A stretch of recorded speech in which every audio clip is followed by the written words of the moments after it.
मकर राशि जल की राशि है, जल में मकर रहता है। 3 राशियां एक साथ निकलती हैं, मकर, कुंभ, मीन, तीनों जल की राशि। उसमें से सबसे पहली राशि आती है मकर राशि। मकर राशि के चंद्रमा को संतुलित माना जाता है, शनि की राशि है, शनि की खुद की स्वयं की राशि है, मंगल इसमें उच्च का हो जाता है।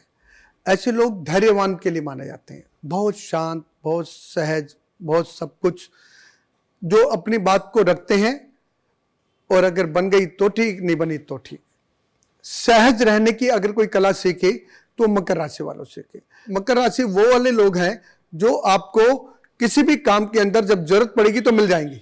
आपने महीनों बात नहीं की, कुछ नहीं करी, आपके यहाँ समस्या हो गई, अरे यार मैं तो फोन करने वाला था तो आ गया। तो ये मकर राशि वाले होते हैं। मकर राशि वालों की एक खासियत और भी है, लोग रिश्ते निभाते हैं, ये जिनसे रिश्ते नहीं होते उनसे भी निभाते हैं। तो ये रिश्तों को निभाने में, रिश्तों को आगे ले जाने में धैर्यवान प्रवृत्ति के लोग होते हैं, सहज रहते हैं, पड़े रहते हैं मकर की तरह। जब कोई शिकार आएगा तो कर लेंगे ना जी। उठते नहीं है, जल में रहते हैं लेकिन जल के किनारे पर पड़े रहते हैं, जल के राजा की तरह होते हैं। लोग कहते हैं ना, जल में रहकर मगर से बैठ, मतलब वो जल का राजा है, फिर भी जल में कम रहता है, जल के बाहर ज्यादा पड़ा रहता है। हो जाएगा तो हो जाएगा।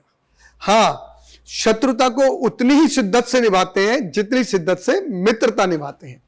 मित्र और शत्रु के समान दृष्टिकोण है। मित्रता है तो जान देकर भी निभाएंगे और शत्रुता है तो जान लेकर निभाएंगे।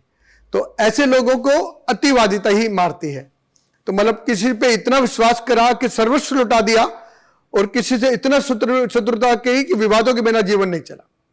तो अपने आप को संयम में रखना चाहिए। तो जैसा कि पंडित जी ने बताया कि मकर राशि के जो जातक हैं, उनको इस समय अगर चंद्रमा का गोचर इस राशि पे हो रहा है तो उनको संयम से विचार विमर्श करके हर डिसीजन को लेना चाहिए और ज्यादा भरोसा किसी पे भी नहीं करना चाहिए। लेकिन फिर भी ऐसी कोई खास बात पंडित जी जो उनको बहुत ज्यादा ध्यान रखनी चाहिए चंद्रमा के गोचर के वक्त, और उसका उपाय क्या है? चंद्रमा में जब गोचर में चंद्रमा इस राशि में प्रवेश करता है तो 10वीं राशि हो जाती है।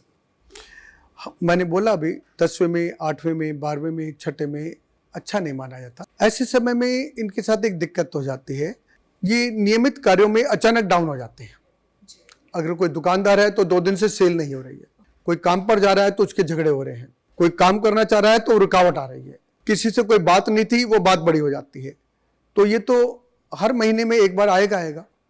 तो इस 2.5 दिन के दौरान जब मकर में चंद्रमा हो तो उस वक्त में किसी भी ढंग से निराश नहीं होना चाहिए, क्योंकि 2-2.5 दिन बाद निकल जाएगा, फिर दोबारा वो दिन आ जाएंगे।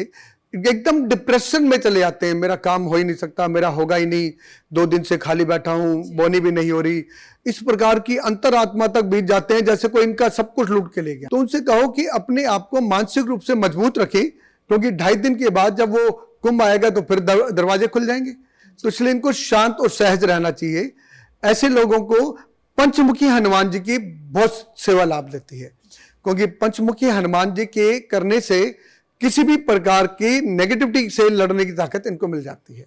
तो ऐसे लोगों को पंचमुखी हनुमान जी को पंचमेवा का भोग लगाना चाहिए, उन्हें लाभ की स्थिति आ जाती है। तो जैसा कि पंडित जी ने बताया कि मकर राशि के जो जातक होते हैं वो थोड़े से ज्यादा ओवर इमोशनल होते हैं, काफी डिप्रेस्ड हो जाते हैं अगर उनका कोई काम नहीं बन रहा। जैसे कि पंडित जी ने बताया कि अगर आपकी डेली लाइफ में भी कुछ रूटीन चेंजेस हो जाते हैं, आपका काम नहीं बनता है, तो आप बहुत ज्यादा डिप्रेस फील करते हैं।